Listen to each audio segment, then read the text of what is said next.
안녕하십니까. 윤석열 검찰총장이 어제 전격 사퇴 선언을 했습니다.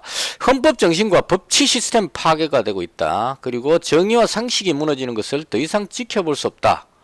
이렇게 선언을 했습니다. 그리고 1시간 뒤에 청와대에서 사퇴를 전격 수용한다는 발표가 있었습니다. 그동안 여권에서 윤석열 찍어내기를 위해서 그렇게 노력했는데 갑자기 쑥 하고 사퇴를 하니까 하는 느낌.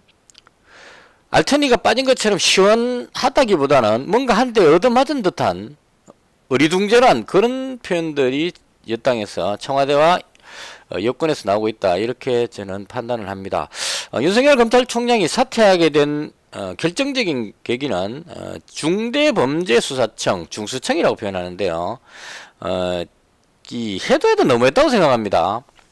그동안 과정을 대충 살펴보면 현 정부에서 비리들이 많이 나왔습니다. 그 울산 시장 선거 개입하는 부분 나왔고, 그 다음 원전 비리 있었고, 그 다음에 옵티머스 사태, 이낙연 대표 그 참모가 연루됐다가 극단적인 선택을 했었죠. 그것도 수사가 희지부지 됐습니다. 등등등 해서 현 정부에서 지금 많은 어떤 조국 수사도 그렇고 그때 문제점들이 많이 나왔습니다. 여기에 대해서 검찰이 조사하는 것에 대해서 부담을 상당히 많이 느낀 것 같아요.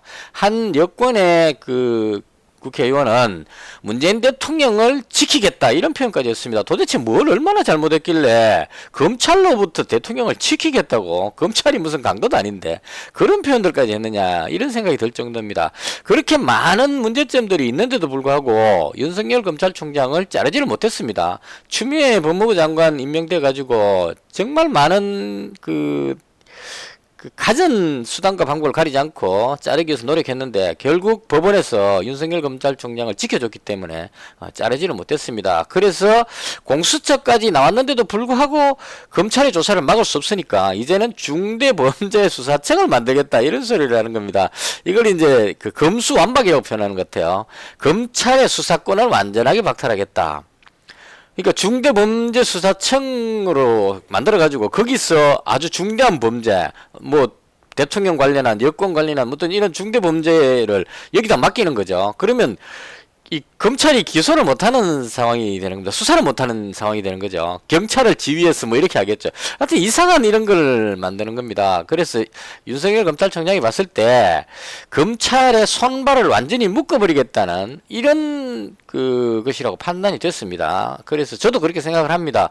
이렇게 되게 되면 여당에서 발의를 하면 국회의원이 절대 다수기 때문에 180석이기 때문에 수사청 만들겠다 하고 나서 통과, 이 끝입니다. 바로 이런 식으로 지금 헌정질서를 완전히 파괴하고 있죠. 법이고 뭐고 다 필요 없습니다. 그냥 쪽수 많은 걸로 밀어붙여서 자기 마음대로 하고 있는 이런 상태가 되어버렸다는 얘기죠. 그래서 여기에 대한 한계를 느끼고 윤석열 검찰총장이 큰 결심을 했다. 저는 큰 결심이라고 표현하고 싶습니다. 여기에 대해서 안철수 대표는 이런 이야기를 했습니다. 윤석열 사퇴에 대해서 문재인 대통령이 답해야 된다. 무엇이 두렵고 무엇을 감추기 위해 검찰을 압살하고 사이비 수사기관만 만들려고 하는 것인가 라고 말했습니다. 이 한마디로 모든 것이 정리된다고 봅니다. 도대체 무엇 때문에, 뭐가 그렇게 구린 게 많기 때문에 이런 생각이 듭니다. 저도. 자, 그래서 일단 윤석열 검찰총장이 사퇴했기 때문에 이제 새로운 국면입니다. 윤석열 검찰총장이 하는 행보가 현 정부의 눈치를 보는 것이 아니고 과감히 떨쳐서 한 발 빠르게 사표를 던졌죠. 박차고 나왔다 이런 얘기입니다. 그 순간에 윤석열 검찰총장은 현 정부의 강력한 대항마가 됐다. 지금 현 정부 여권의 폭정을 막을 수 있는 것은 국민의힘으로는 약합니다. 국민의힘은 과거의 정부라는 그 딜레마에 빠져 있기 때문에 이 부분으로는 현 정부에 맞설 수가 없습니다. 안철수 대표 같은 국민의당이 그 역할을 할 수는 있겠지만 힘이 너무 약합니다. 이런 상황에서 혼자서 현 정부를 상대해서 검찰총장으로서 현 정부의 비리를 캐겠다고 했던, 국민들의 지지를 엄청나게 받았던 윤석열 검찰총장은 현 정부의 강력한 대항마가 될 수 있다. 그래서 이제부터는 윤석열 검찰총장을 중심으로 강력한 어떤 야권 재편이 필요한 시점이 됐다. 저는 그렇게 생각합니다. 그래서 윤석열 검찰총장이 강력한 야권 대선 후보가 될 수 있는, 그리고 정권 심판을 할 수 있는 구심점이 될 수 있다. 이런 기대감을 가져봅니다. 그래서 제가 생각하는 구도인데요.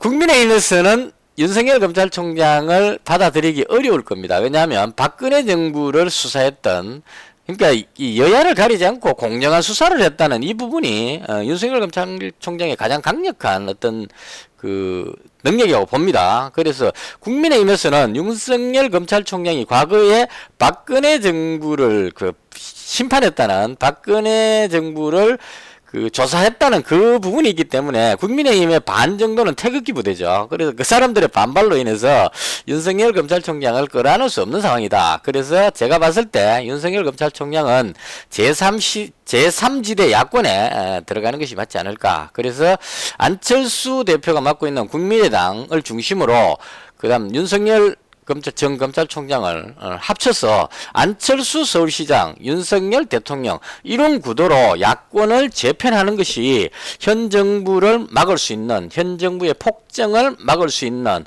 유일한 대안이 아닐까. 그래서 저는 윤석열 검찰총장의 사퇴를 적극 환영하고, 이제는 현 정부의 각종 비리들, 국가 부채가 급증하고 있고 온갖 비리가 난무하고 있고 내로남불의 정부를 막을 수 있는, 무너뜨릴 수 있는 강력한 힘이 형성되기를 기원해 보면서 윤석열 검찰총장의 앞으로의 행보에 기대감을 보이고 싶습니다. 마치겠습니다.